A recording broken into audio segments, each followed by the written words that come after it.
السلام علیکم، ستړي مشه. زه صفی الله ستانکزی یم. نن جمعه ده. تاسو د ازادي سټوډیو د خبرونو لیدلو ته رابولم. پاکستانی طالبانو تایید کړ چې شیخ خالد حقانی او قاری سیف الله پېښوري یوه اونۍ مخکې د دوی په خبره د امریکا پلوه ځواکونو لخوا وژل شوي دي. حقانی د پاکستانی طالبانو مرستیال مشر چې د پېښور په یو مرګوني برید کې په لاس لرلو تورن و. د افغانستان یوې امنیتي سرچینې ازادي راډیو ته ویلي چې څو ورځې مخکې د کابل انټرکانټیننټل هوټل ته څیرمه په بادام باغ سیمه کې 2 مړي موندل شوي وو. د رسنیو د راپورونو له مخې له دغو جسدونو سره د هویت جعلي اسناد موجود وو. دغه مړي داسې وخت موندل شوي چې د پاکستاني طالبانو تحریک یا ټي ټي پي تازه تایید کړی چې د دې ډلې د رهبرۍ شورا غړی شیخ خالد حقانی د یو بل طالب قومندان قاری سیف الله پېښوري سره یو ځای د امریکا پلوه ځواکونو لخوا وژل شوی دی. شیخ خالد په 2014 کال کې په پېښور کې پر یو پوځي ښوونځي په مرګوني برید کې په لاس لرلو تورن شوی و. په پېښور کې په دې برید کې نږدې 150 کسان وژل شوي وو چې زیاتره یې کم عمره ماشومان وو. د هنګري چارواکو د هغو لسګونو پناه غوښتونکو په مخ خپل ور پرانیست چې د سربیا او هنګري په پوله کې ایسار و. د هنګري پولیسو جمعه ویلي چې د تومپا د سړک لارې بیا پرانیستي. پناه غوښتونکي چې افغانان هم پکې شامل دي د ژمي په سړه هوا کې اروپا ته د رسیدو په تکل د وچې له لارې د هنګري تر پولو ځانونه رسولي وو. همدا زاری وی چې هنګري اړ کړ خپلې دروازې پرانیسي. په لسګونو د پناه غوښتونکي د پنجشنبې په ورځ د هنګري تر پولې رسېدلي وو. یو شمېر افغانان هم پکې شته. دوی ویل چې د سربیا په سړه هوا کې زیات پلی مزل کړی څو د هنګري پولې ته ورسیږي. هنګري لومړی دروازه تړلې وه. دوی خپل غږ پورته کړ چې دروازه پرانیسي. هنګري چې د اروپایي ټولنې سرحد پکې تېرېږي په خپل 115 کیلومتره پولو باندې سیمې دیوالونه جګ کړي دي څو د پناه غوښتونکو د ورتلو مخه ونیسي. د هنګري چارواکو ویلي چې په جنوري کې نږدې 3.5 کسانو له سرحده د وراوښتو هڅې کړي. د پښتون ژغورنې غورځنګ یو مسؤل وایي چې د جعلي قضیو په وړاندې به قانوني مبارزه روانه وي. دا خبره د یاد غورځنګ یو مشر او د پاکستان د پارلمان غړي محسن داوړ نن په ټویټر لیکلي.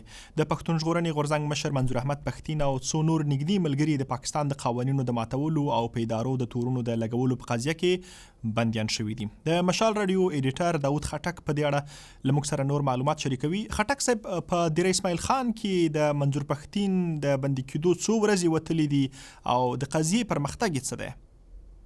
منظور پښتین د جنوري په 28 له پېښوره گرفتار شوی او بیا د جنوري په 28 د ډي آی خان ته واستول شو او له هغې ورځې د ډي آی خان په جیل کې بندي دی. موږ ویلی شو چې نن د یو 10مه ورځ ده. هم نن د منظور پښتین په عدالت کې پیشي وه، خو داسې وشوه چې منظور پښتین عدالت ته رانوستل شو او یوازې د منظور پښتین وکیلانو په عدالت کې د جج ته د هغه په حواله سره خپل دلیلونه ورکړه. بیا له هغې وروستو د پښتون تحفظ مومنټ یو غړي او د پاکستان د قامي اسمبلې غړي محسن داوړ یو ټویټ وکړو او هغه ویل چې منظور پښتین سره موږ ملاقات وکړو په جیل کې او د منظور پښتین د صحت حالت او د هغه مورال هغه ډېر زیات ښه دی. له دې وړاندې داسې خبرونه هم راغلي وو د پښتون تحفظ مومنټ د غړو لخوا چې ګوندې منظور پښتین ته په جیل کې ډېر سختې په هغه باندې تېرېږي. خو بیا موږ د پولیسو سره خبره وکړو، هغوی ویل چې منظور پښتین حالت ښه دی. یو بله قضیه هم تازه رامنځته شوې. د پښتون ژغورنې غورځنګ یو لوړپوړي غړي عبدالله ننګیال تایید کړي چې د دوی یو فعال غړی ګیلمان وزیرستانی په بحرین کې د انټرپول لخوا نیول شوی دی. دغه قضیه څنګه ده؟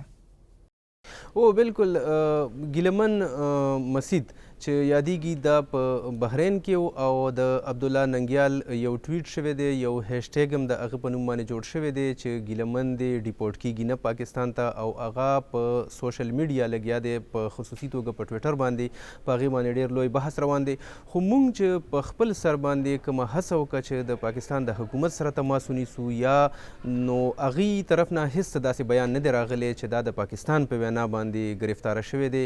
او بل دا ده چې که د انټرپول لخوا هم د ګرفتاره شوی نو د انټرپول لخوا هم څه داسې بیان نشته دی چې دی د هغې د طرف نه ګرفتاره شوی. نو معلومه نه ده چې دی د بحرین د قانون د لاندې ګرفتار شوی که نه پاکستان ورته ویلي دا یې ګرفتار کړی.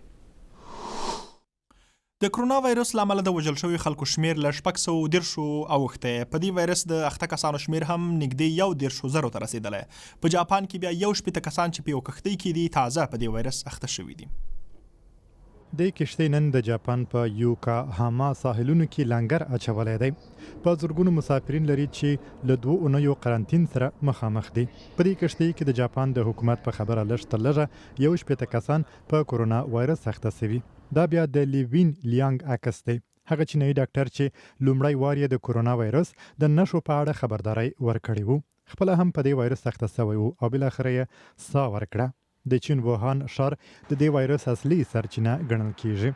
د راپورونو پر اساس د چین ولسمشر شي جینګ پینګ د امریکا له ولسمشر ډونالډ ټرمپ سره ټلیفوني خبرې وکړې. د امریکا ولسمشر ډونالډ ټرمپ د کرونا وایرس په وړاندې پر مبارزې ټینګار کړی دی.